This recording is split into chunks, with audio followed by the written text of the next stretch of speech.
Welcome in. It's so great to see, well, not really see, but I know you're there, and it's great that you're here. We're really appreciative that you're able to join us for our monthly Mornings with O'Keeffe program here at the Georgia O'Keeffe Museum. My name is Molly, and I am the Adult Programs Manager here, and as always, it's a pleasure to be a part of the series. I'd like to begin by recognizing the lands of the Pueblo people on which the sites of the O'Keeffe Museum stand. We recognize and honor their elders, past and present, and celebrate the vitality of their people today and into future generations. I offer this with humility and gratitude and the acknowledgement of the need to confront the ongoing injustices of settler colonialism. I'd now like to extend a thank you to our members and donors who are here with us today, because without support from you, we would not be able to have free, accessible programs like Mornings with O'Keeffe. If you're interested in becoming a member and you haven't yet done so, please visit our website at gokm.org/membership to learn more about the benefits that membership can offer. Throughout this talk, please place your questions in the Q&A box, which can be found at the bottom or top of your screen, depending on your device. We'll try to answer as many as we can at the end of the conversation. For the duration of the lecture, the chat has been disabled. But please note that following today's talk, a recording will be made available on the O'Keeffe Museum's website in a week or two once we've added captions in English and Spanish. It is now my pleasure, without any further delay, to introduce today's speakers, Paul and Ellen Wagner. We are so excited that you're here with us today. Just a very brief introduction. In 1989, 1 year after they got married, Paul and Ellen Wagner formed American Focus, their nonprofit organization dedicated to the creation of documentary films about America and her people. Since then, they've released over 30 films, including several feature films broadcast nationally on public television. As a team, Ellen is the president of American Focus and assumes the producing duties, while Paul serves as the writer and director of the films.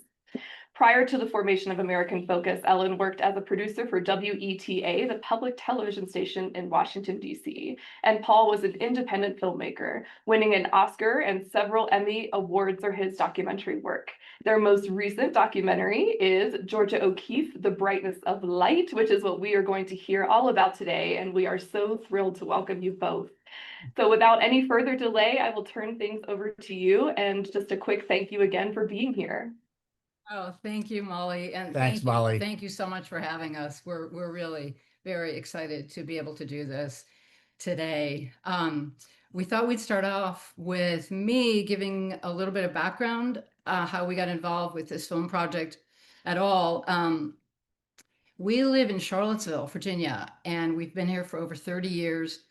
We knew O'Keeffe had lived here briefly because we routinely go by the house that is still there, 1212 Wortland, near the university. But it was late fall of 2018 that we saw an exhibit at the Fralin Art Museum at the University of Virginia.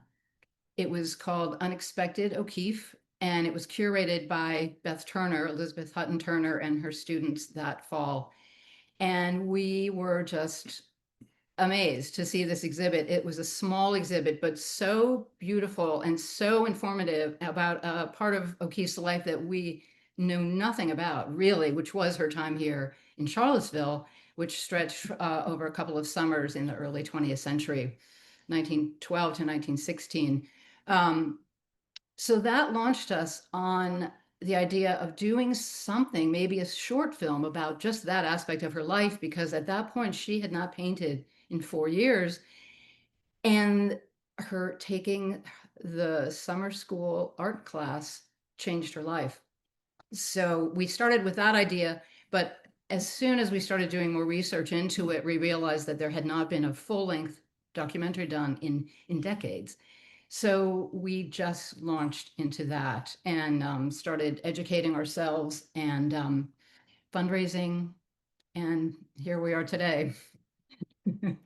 So when we shifted gears from a short film to a feature-length film, and a film that would be, kind of the whole O'Keeffe story, a biographical film, really, one thing we realized is that there was one really excellent documentary film already about George O'Keeffe that was produced by a wonderful filmmaker, Perry Miller Adato, and it had come out, though, almost 50 years ago in 1977 on PBS.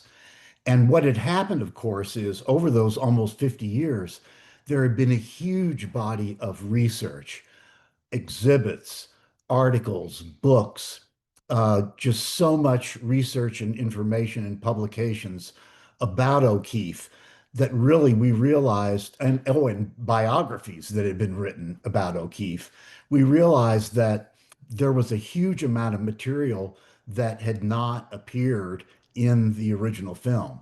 Perry Miller Dotto, of course, had George O'Keeffe on camera, which we couldn't have, but we did have these materials, including especially the letters, the correspondence between Georgia O'Keeffe and Alfred Stieglitz, her husband, and uh, collaborating artist in many ways. And those letters became sort of the narrative spine of the film. So today we want to talk a little bit, but we also want to show you some clips from the film. And the first clip we thought we would show relates to the exhibit that we saw now going back to 2018 that Ellen was describing. It was an exhibit at the Fralin Art Museum here at the University of Virginia. And it talks about O'Keeffe's time as a young woman in 1912 at the University of Virginia. Let me see if I can get this up. Here it comes. By the summer of 1912, Georgia was still not painting.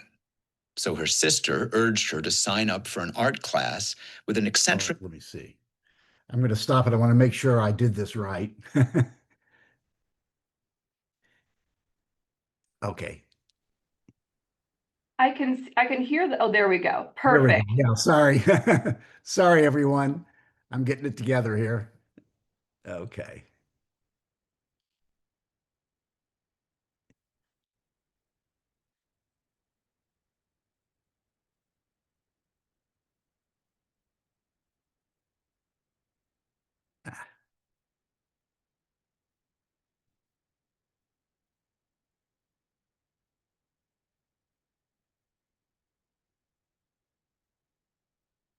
All right. I'll try it again. Professor named Alan Beament, who taught the radical art-making theories of a man named Arthur Wesley Dow. She said she was sure I'd be interested, and I said I was sure I wouldn't. No, she was sure I'd be. Anyway, I went. My sisters had persuaded me to visit Beeman's class at the university in the summer of 1912. By this time, I had a technique for handling oil and watercolor easily. Dow gave me something to do with it. I hadn't been painting for several years, but he had an idea that interested me. The idea of filling a space in a beautiful way.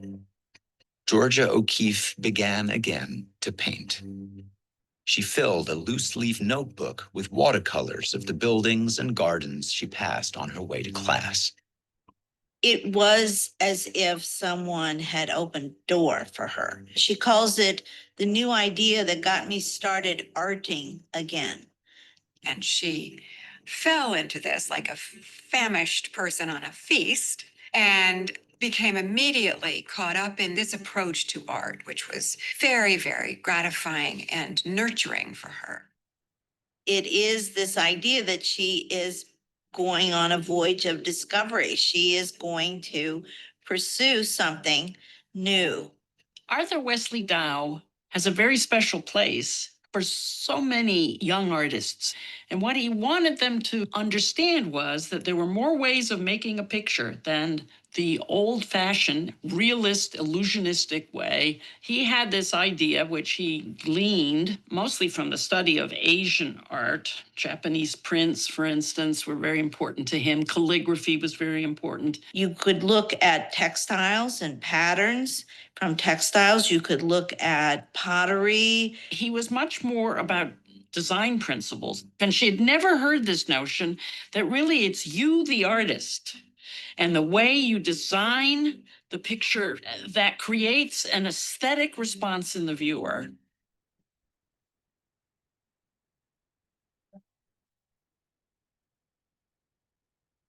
That idea was dividing space and filling it in a beautiful way, and that art is not description. it starts from a point of abstraction. So immediately the student or the artist is given agency and asked to create beauty herself. And beyond that, she had synthesized it. She had synthesized it into a practice. Okay, so I hope you can see there how we utilized the scholarship that I mentioned earlier that had been done over these last nearly 50 years. You saw in those interviews Beth Turner, who had created that exhibit here at the University of Virginia that initially inspired us. Also, you saw Roxana Robinson, the author of one of the biographies about O'Keeffe, one that we think is particularly powerful and beautifully written. And then also Wanda Korn. A lot of you who are O'Keeffe fans might have seen the exhibit Living Modern, which was it toured a number of art museums around the country. We saw it at Norton. at the Norton in Florida, and thought it was an amazing exhibit that focused on O'Keeffe's clothing, her sort of her lifestyle, the photographers who came calling to her. And her home, her houses in Ghost Ranch and Abiquiu. So those are just examples of all the work that had been done by this generation of scholars that became the basis for our film. Um, in making a film, unlike Roxana and the biographers, we don't go and get as much detail, perhaps, as you would find in a good biography like Roxana Robinson's. But we are able to do things that film is especially good at. And that is simply, for example, to take you with the camera to the places that O'Keeffe lived. And of course, one of the interesting things about her life is she lived in a lot of different places. So, for example, I guess everyone knows that she lived in New Mexico. That's kind of how people think of her. And most people probably understand that she also lived in New York, where she was married to Alfred Stieglitz. But she also lived, particularly in her younger years, in many other places. For example, even after she was with Stieglitz, she traveled often to York Beach in Maine. And we have a segment in the film that shows her time and the hours that she spent there and the paintings that she created there. She also we associate her discovering the West in New Mexico, but really before she got to New Mexico in 1929, she had spent several years in Texas, in West Texas. And really, an argument can be made that she fell in love with the West and with that landscape of the West in Texas. And so I wanted to play another clip for you that is filmed in Texas, but it's filmed inside the house and inside the very room where O'Keeffe lived. I mean, this was a great, amazing discovery for us due to the work, thanks to the work by Amy von Lintel, a scholar who teaches and is a professor in West Texas. She had made contact with the owners of this house where O'Keeffe lived, and with her help, we obtained permission to film in the actual room, in the actual bedroom where O'Keeffe lived. So let me see if I can get that clip up for you.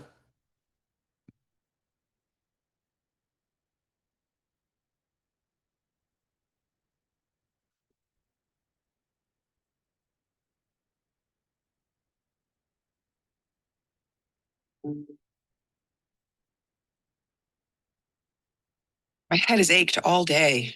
Didn't go to dinner or supper. This afternoon I've worked. I wish you were here. I'd like to show you right now. You would laugh at my room. Perfectly bare, floor and all. You would laugh too at what I've been doing. I don't know whether to tell you or not. I couldn't get what I wanted any other way, so I've been painting myself. No clothes. Today I wanted to paint nakedness. It makes me laugh. I had such a good time, headache and all. And when I tell you about it, I feel like such a funny little girl. I want you to take me in your arms and let me hide my face down in a corner somewhere. I don't know that they feel any more like nakedness than a landscape I've been working on does. There seem to be wheels in my head. I see and think of so many things. Generally, they're pink. And I think she talks at length about her body as pink, but then also the landscape pink, redness and pinkness being something that she felt had like passion and life to it. Tonight, I'd like to paint the world with a broom. And I think I'd like great buckets of color, lots of red, vermilion. And I don't want to be careful of the floor. I just want to splash.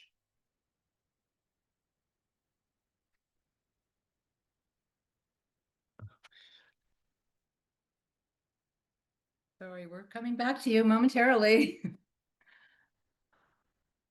Oh, shit. What happened? Huh. Okay. Yeah, so I love how she says splash in that clip. I absolutely love it. Okay. Are we back on, Molly? Yeah, so were you finished with that clip? Yes. Yeah. I just want to make sure we still had connection with you. Sorry. Yes, we are all here. We are here. Okay, great. Go Yes, ahead. Yeah, sorry. Oh, no, it's fine. I was saying I love how she says splash in that clip. But we, along the way, we were able to draw on so many amazing resources, including the Perry Miller Adato documentary on O'Keeffe, which was, it was actually filmed over 50 years ago. It came out in the 70s. And there are clips from that film in our film. We also, we found some footage that we don't think anyone else really knew about, at least for several years. I saw a reference to Television and the Arts Archive on the Museum of Modern Art's website, because I was specifically looking for anything we could find on O'Keeffe, and especially on film. And lo and behold, I saw a reference to a 1964 interview with her on NBC. And we were not aware of this interview. We had never seen it. We had not seen another reference to it. So I started to pursue it, and I didn't get very far. But fortunately, we had an archive producer working with us out of New York, Prudence Arndt, and she asked NBC. They said they didn't have it, and she kind of prodded them, and they realized that they did have it. And so that was a thrill. And we went up to MoMA and looked at the footage in person, which it was just fantastic. It's O'Keeffe in a turquoise dress, wearing makeup. And at that point, she was probably 77 years old. She looks, of course, much younger. And we'll show you a little clip of that. But that was a find that we were just really excited by and happy to. I mean, it had been 60 years, Yep. we think, since anyone had seen that footage. And we were pretty excited about this because if you go on YouTube and look for video of O'Keeffe, everything's from that Perry Miller Adato film in 77, which is fabulous, but it gives you kind of a narrow view of who O'Keeffe was, what her personality was like. And Ellen finding this 1964 footage was a revelation. So let me see if I can grab it for you.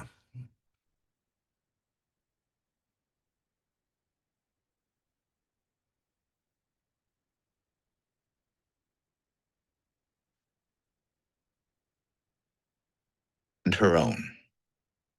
When I was out here in 29, I drove around through the country a good deal. There were practically no flowers because it was midsummer. And when I had to go home in the fall, I thought to myself, well, what can I take home that I can keep on working with, because it was this country that I wanted to paint.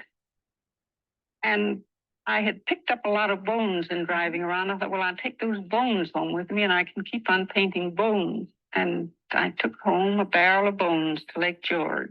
And I really started painting the bones up there because I still wanted to be painting this country, and I was at Lake George. So I started painting the bones to paint this country. And first I painted the horse's head, and then I got the cow's head. and I had the cow's head painted against the blue. And I thought, well, I had to do something else about that. So I thought I'll make my picture a red, white, and blue. I'll make it an American painting.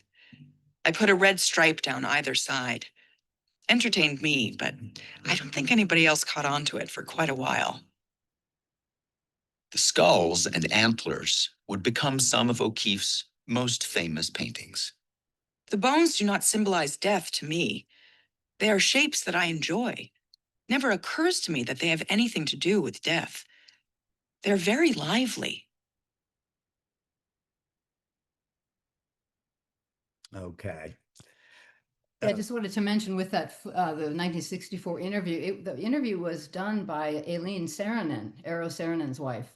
And O'Keeffe, of course, became friends with them, which I love. And I think she just hit it off with Aileen, and that's why it's such a fun interview. Also, but as we worked on it, we always described it as the turquoise interview for obvious reasons. It's also striking because, just in talking to people, over the years that we researched the film, a lot of people would say, well, you notice Georgia O'Keeffe never wore makeup. She never appeared in makeup. She always wore black and white, and so here she is in a brightly colored wraparound dress, which those of you who have seen Wanda Corin's exhibit would not be surprised at. She had, in addition to kind of the famous black wraparound dress, she had color versions of that dress, several color versions of that dress.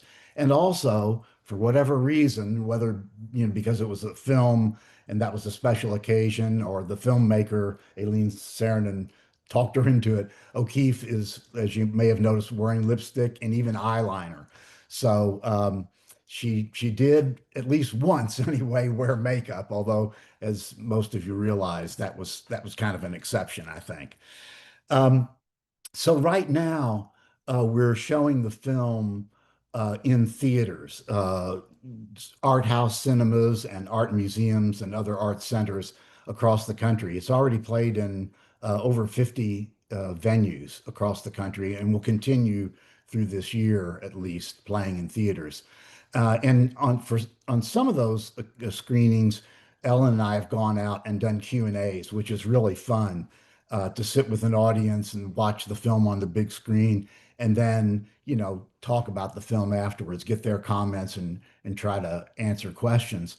And I'd say probably the question that we get most often, that is a tough one to answer, I'll just admit, is people say, why did Georgia O'Keeffe stay with Alfred Stieglitz? As most of you know, she was married to him. You may also know that it was a challenging relationship from both of their points of view. Stieglitz at one point took a mistress, and this became very painful for Georgia O'Keeffe. And there were just all sorts of things that they butted heads on, but they were also very close in many ways. But because the film shows kind of the ups and downs of that relationship, people do at the end of it often ask the question, well, why did O'Keeffe stay with him? And it's one of those questions, maybe there's no really good answer, but we did try to address the question in the film. And I'm going to play a clip that kind of addresses this issue. And this comes chronologically in the film at the time when Alfred Stieglitz died in 1946.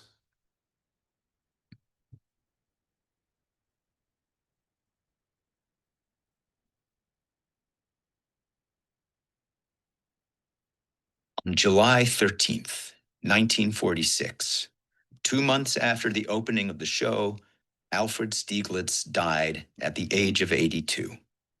For the next 3 years, Georgia O'Keeffe painted hardly anything, overwhelmed with the task of settling his estate, including the assignment of 850 works of art.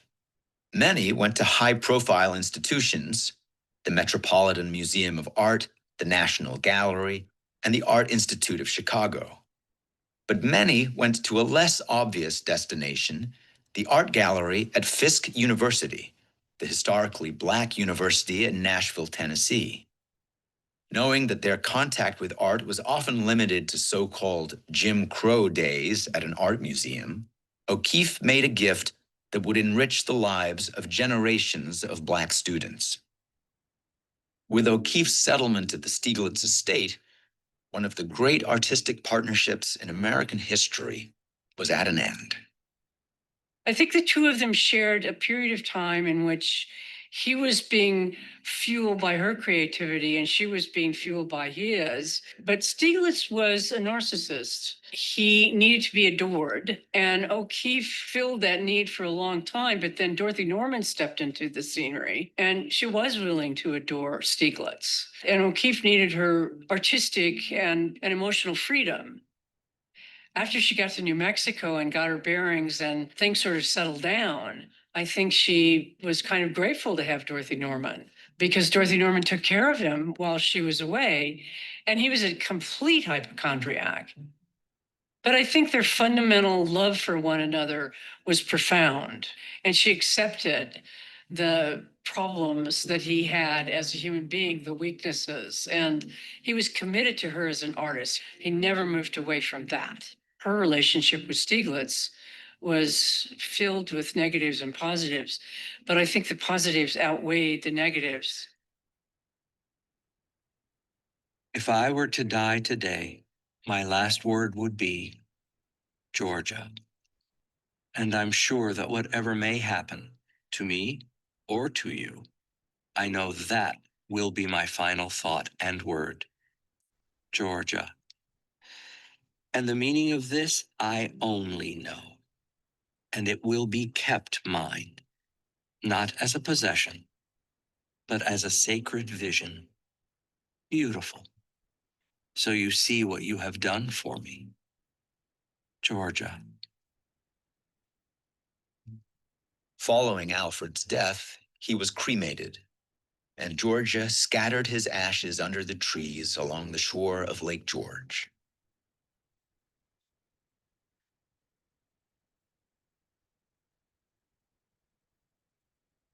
Okay, so you can see there, we call on one of the great scholars on George O'Keeffe, Barbara Buehler-Lyons, who in fact was the founding curator at the George O'Keeffe Museum, going back to the earlier years of the museum. So it was great to have her as a consultant and an interviewee in the film.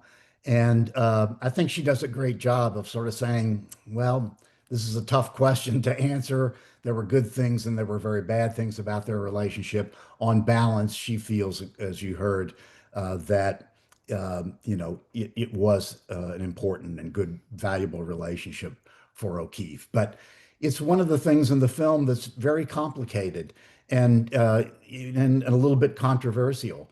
A lot of what we're able to do in the film, because of those very intimate and private letters between O'Keeffe and Stieglitz, is address a lot of very deeply personal and conflicted feelings that both of them had for each other, about their art, about the way their art was perceived, about especially the way O'Keeffe felt about the public perceptions of her art, the flowers and what people thought about them, and the issue of sexuality and the paintings. All those things are dealt with in the film. There are no simple answers, but as all of you all realize, like we do, she was an amazing person and a complicated person. And we try to, in the film, confront and deal with that level of complexity in her art and in her life. So maybe we should talk about the other questions we get Yeah, when we screen the film. We realize that another question that comes up all the time when we've shown the film is how did we ever get Claire Danes and Hugh Dancy involved? And we were fortunate enough to meet them several years ago at an event when Claire Danes was in Virginia to film one of the seasons of Homeland. So it wasn't a long conversation. It was years ago, but so they were on our radar a bit, and she was certainly at the top of our list when we started thinking about who could do the voice of O'Keeffe, because we just really respect her, her spirit and her artistic integrity, and we just felt like she could really, really understand O'Keeffe in a profound way and do justice to her. And and we like to use voice, and we thought, well, maybe it will be more appealing to them if they're both involved in the project, and that seemed to work because they both signed on, and we were thrilled that they did. We were very lucky to have some wonderful collaborators on this project, including Diana Taylor, who is our director of photography. She's lives in Santa Fe, has been there for many years. She's worked on other O'Keeffe projects. She had met O'Keeffe, and so we were so honored to be able to have her on the project as well. Also, our composer, Emily Levianaise Farouche. Talk about artistic integrity and a great spirit. She didn't know that much about O'Keeffe, but when we approached her, she jumped in. She was fascinated by O'Keeffe and wanted to learn more, and just seemed to have already a really deep connection to her. So we were Yeah. thrilled.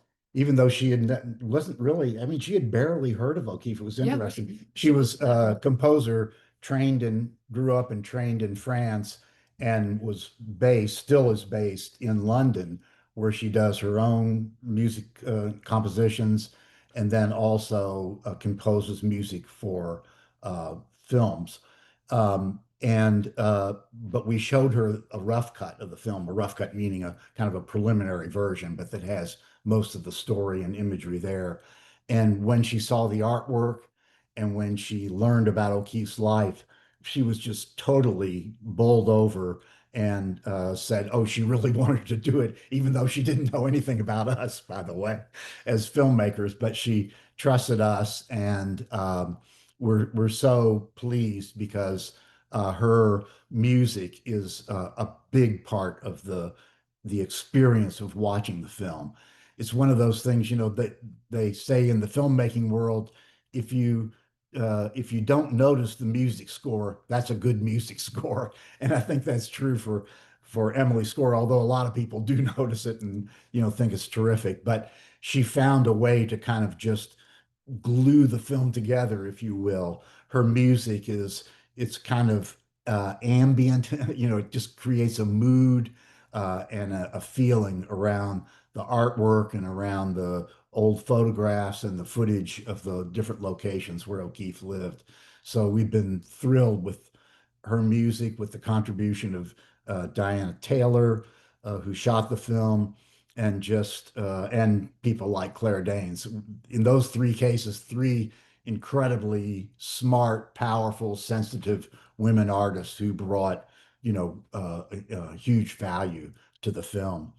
Um, we're eager to leave time for conversation and questions if you all have questions, but we thought we'd finish our series of clips by showing you the trailer for the film. I'm not sure how many of you all have seen this.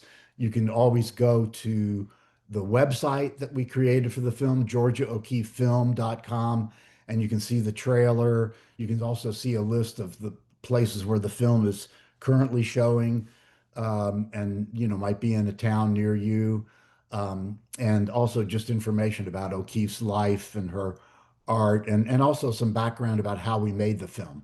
So we hope you'll check out the website. But let's finish our clips by showing you this last one. This is the trailer for the film.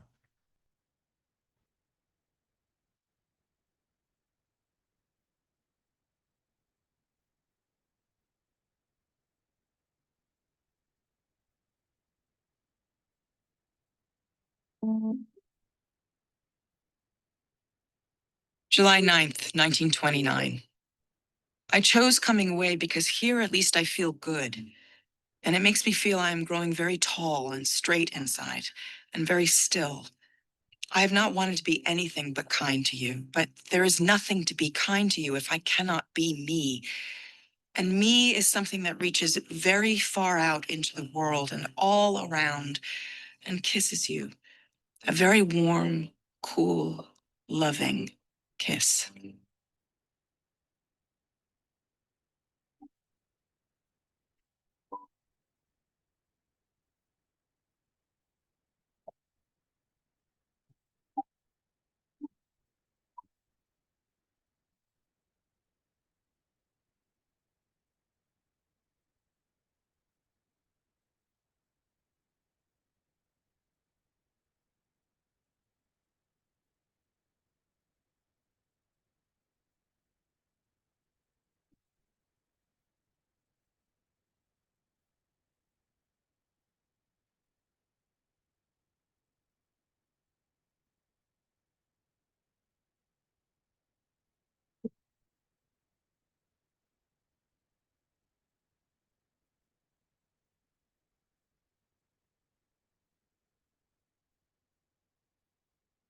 the degree of vitality and the energy that she captures in her work, which makes us aware of ourselves and of the fluids that run through us and of the forces that keep us alive.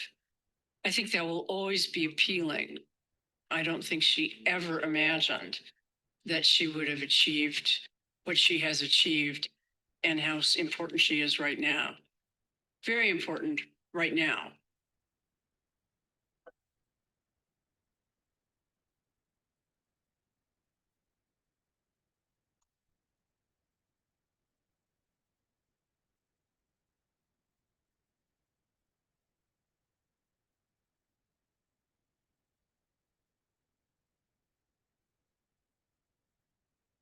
Okay. Let's see. I think we're back. Yeah. Yeah. So we're happy to answer questions and everything. We do have so many people to thank. And first among them, of course, is the Georgia O'Keeffe Museum. Cody Hartley, PETA, and everyone on the staff. I mean, throughout this years-long filmmaking process, they have been incredibly supportive and gracious and so generous with their time and resources. It would have been impossible without them. Absolutely. Could not have So, been made without them. It's just been enormous. And we've been thrilled to realize that there are, in fact, 1 million O'Keeffe fans around the country. It's a thrill to go to screenings and be able to talk to people, not only in the Q&A, but then afterward. And we've met so many wonderful people. And the film just really speaks to them, and we credit O'Keeffe with that. Yeah, I we wish we could take credit for it, but no. There's something about her that's just, it's indescribable, and it's a kind of charisma that you just can't create, so anyway, we are deeply grateful to the museum and everyone there. Thank you so much. And thank you, Molly, for letting us come on Mornings with O'Keeffe. This is like our favorite online program, so we're thrilled to be able to join you on it. Did you get any questions?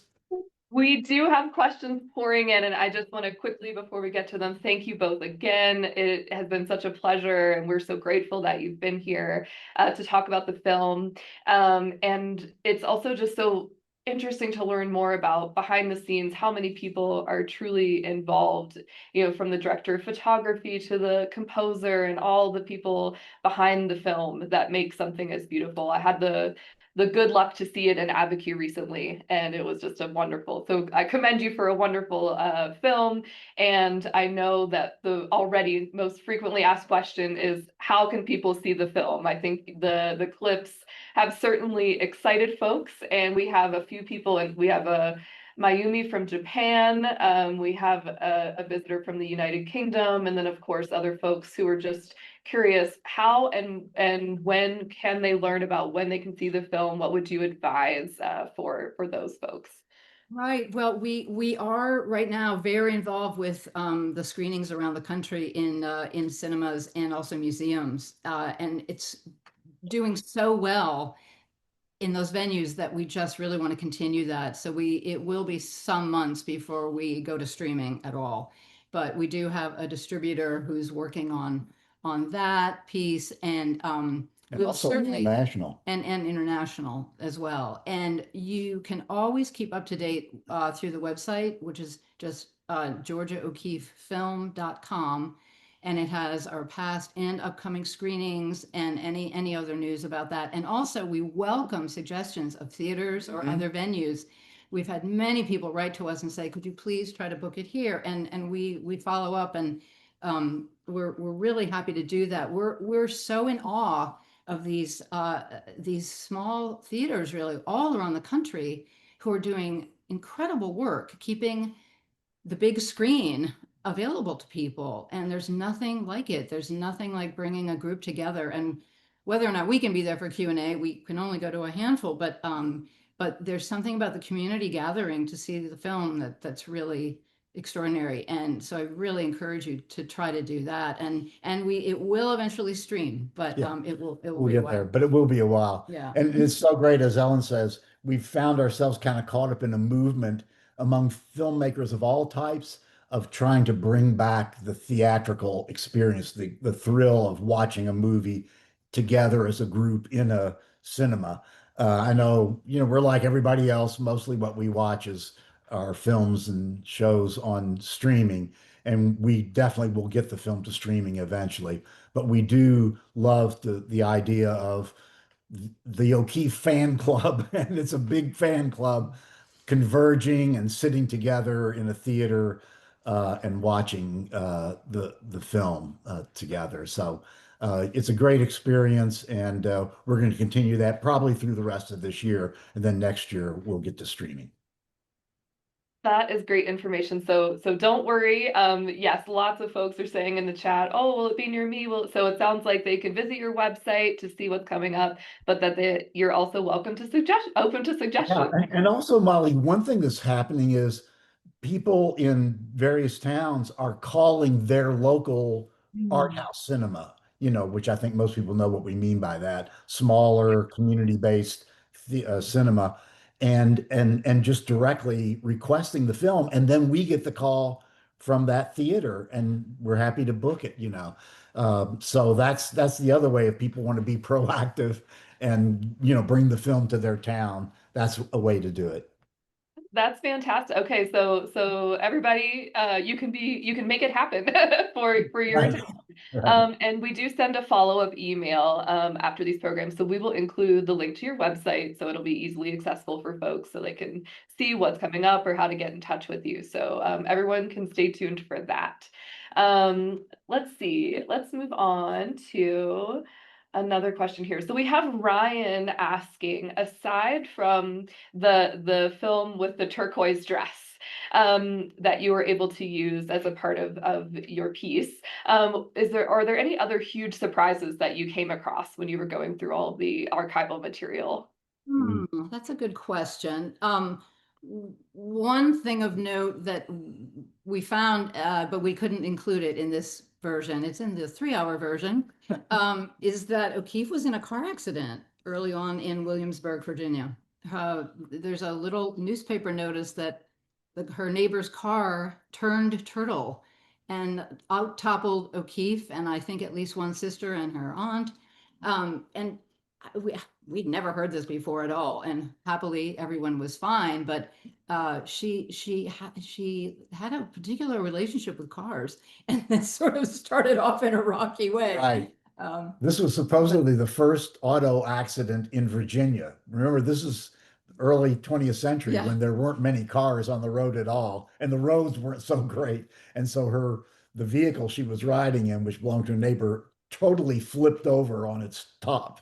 And it was her aunt I think was unconscious. Aunt Tato was unconscious for a few hours, but Georgia was okay and the family was okay. The other thing is that, people always talk about photographs of O'Keeffe and how, she never smiled, and that's sort of true for the the photos taken of her by famous photographers. But of course, with the museum's help, we found lots and lots of photos that were more kind of candid snapshots, and she's absolutely smiling in many of them, and some of which are in the film. And so, a lot of the myths, she's such an iconic figure. You can just see and realize that there have been a number of myths that have been built up around her life and around her art and how she created her art. And, there's a basis of truth for a lot of those. But when you do a deep dive, like we were able to do with the help of the museum, you turn up all sorts of things. And I guess, but really the turquoise interview is probably the most striking example because nobody had really seen that one for, over 60 years.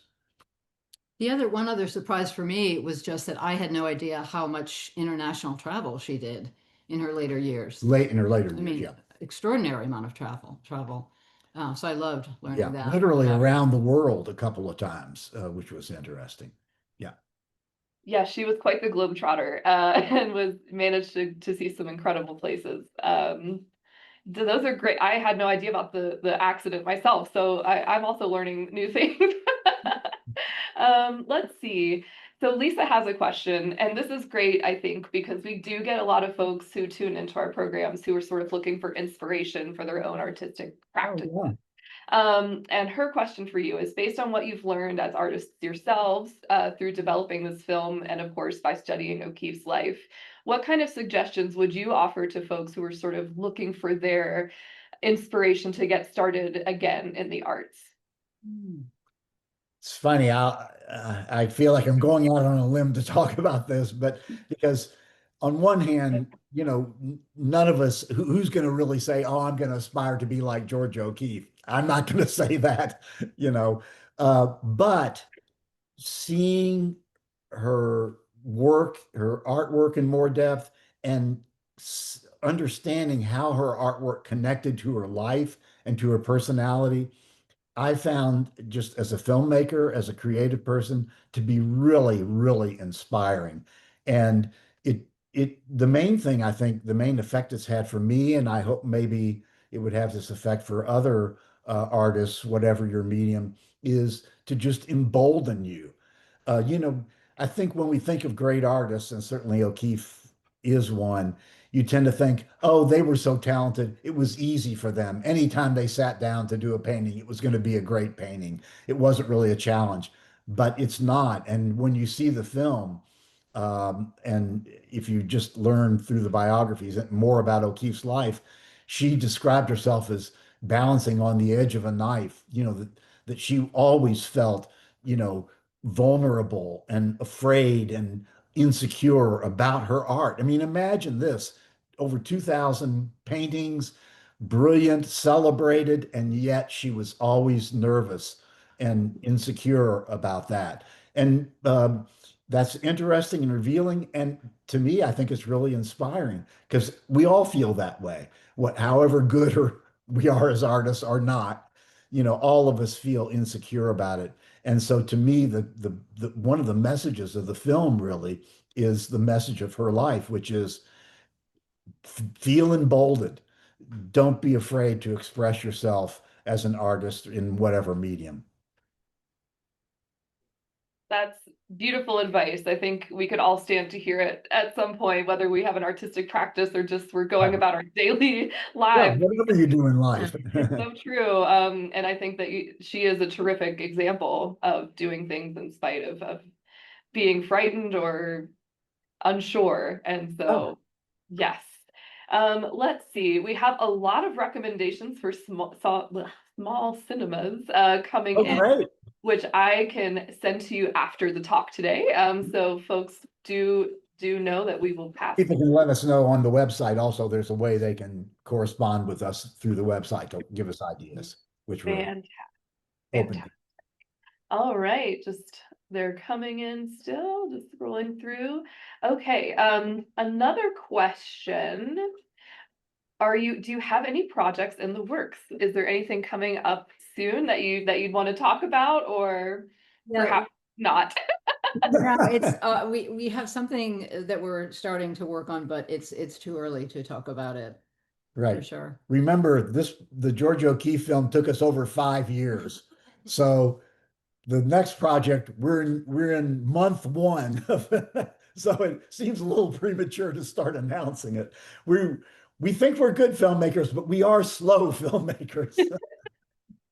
Well, I suppose you trust the process in that. Also, I have to say, particularly with this film, we've made a lot of films, but especially with this film, we consider getting the film out there, showing it often in person, doing Q&As. We consider that to be part of the film making process, if you will. Obviously, it's sort of finished, but we really want it to be seen by a wide audience, and we feel an obligation to, all those O'Keeffe fans to get it out in a wonderful way by showing it in theaters, and then later to get it out as broadly and widely as possible.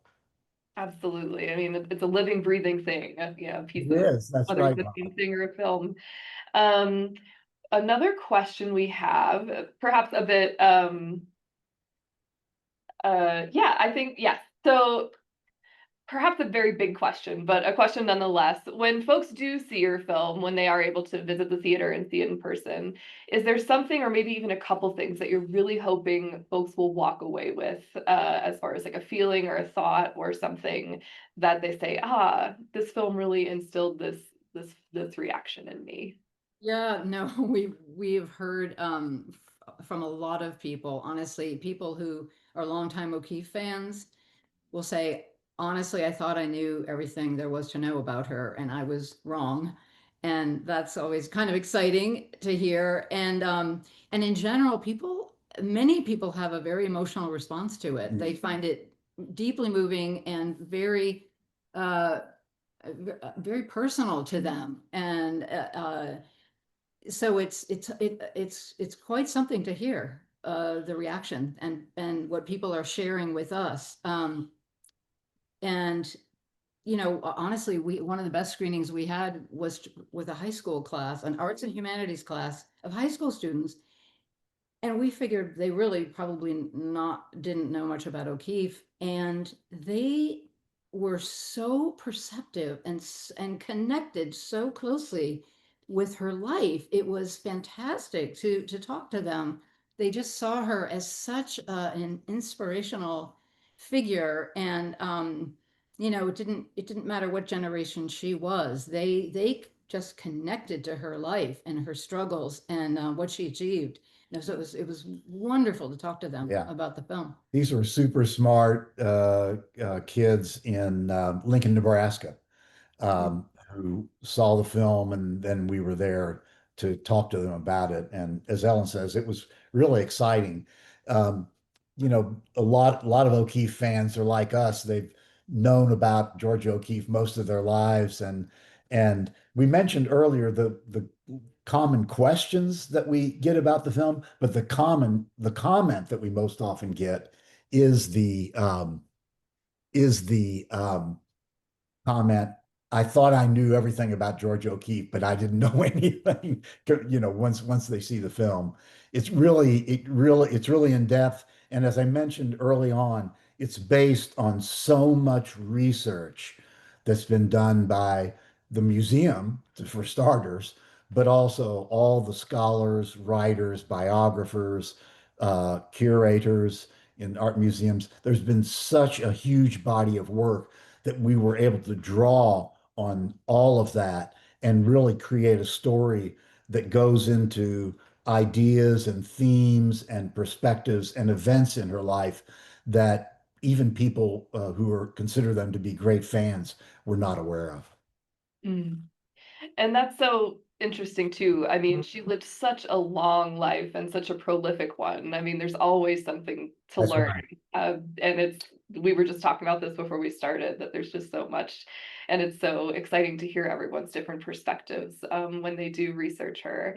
And we do have a question in that vein. When you were doing the research for the film, is there a specific book or other resource that you would recommend to others who are wanting to do a deep dive?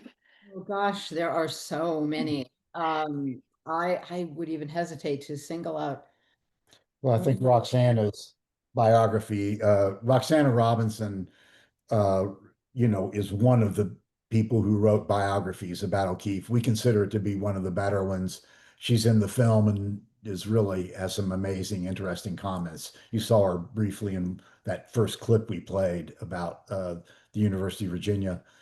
So that certainly we can recommend Roxana's book, but there are other great biographies about O'Keeffe. And of course, there are so many books about O'Keeffe and the catalogs based on the various exhibits. The catalog, for example, based on Wanda Corn's exhibit called Living Modern. The exhibit was fantastic. That's over, but the book is fantastic. The catalog that accompanied the exhibit, and so that's another book that we really like and learned a lot from.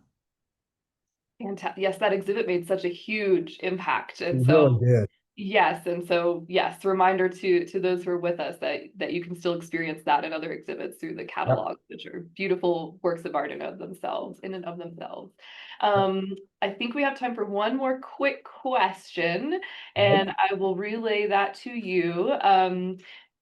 Is there a favorite piece of O'Keeffe's, or maybe a series of pieces or theme of pieces of her paintings that have stuck with each of you through the process? I know what my favorites are. The charcoals. We didn't show a clip about those, but there's a whole scene in the film about the charcoals that O'Keeffe created in South Carolina when she was living in South Carolina. She was teaching at a small school there.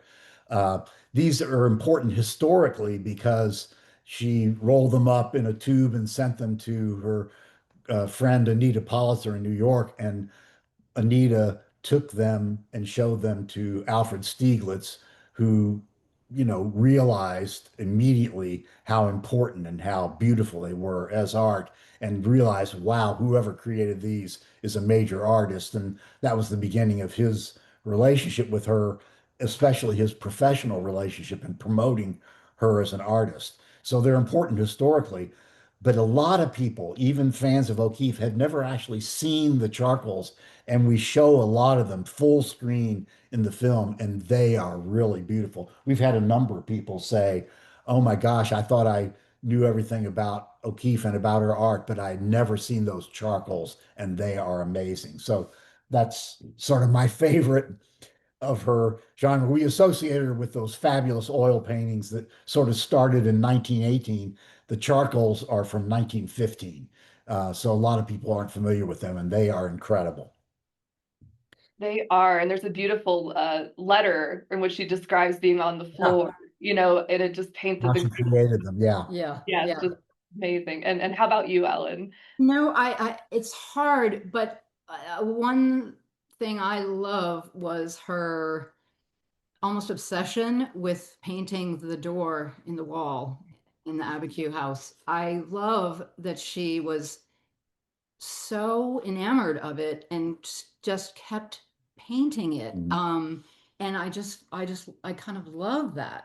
She didn't really, I don't think she felt like she had to explain it to anybody, but she was just going to keep doing it. There was something she was after, and I just love that about her. Yeah. So it's that series. Yeah. For me. Yes, and in the museum currently, one of the larger versions of that is on display, and it is captivating. There's just something very special. Yeah. Great. Great. Well, we are right at 10, and I like to close these conversations with just a comment from the chat, and I will go ahead and share one from Connie, who says, "Congratulations. She saw the film as it opened in Santa Fe, and she made the trip from Louisville, Kentucky for that very purpose." So, wow. Wow. She said, "Magnificent work. I look forward to seeing it again and also watching it once it starts to stream." And she plans to watch it often. So thank you, Connie, for sharing that. That's incredible. Great. It's great to hear. And just to, recap from many people who are just thanking you for your time, that they look forward to seeing the film, and if they already have, how much they enjoyed it. And so I will echo that thanks to both of you for being here. No, thanks to the museum. Thank you so much for having us. Before we close out, are there any final things you'd like to say before we wrap up? No, we hope everyone will come see the film in theaters and then watch it again over and over like Connie. Watch it more times on streaming. I love her comment coming from Louisville. I grew up in Louisville, and we also showed the film in Louisville eventually, but it did here in Santa Fe. So thank you, Connie, for making that trip. I know it's not a short trip. Fantastic. Well, then that was the perfect one. Okay, well, wonderful. Thank you again, everyone, for joining us today. Thank you, Paul and Ellen. We will send that follow-up email with links to your website so that folks can get in touch. But otherwise, thank you again for your time, and we hope that everyone has a terrific rest of the day. Thank you again. Thanks, Molly.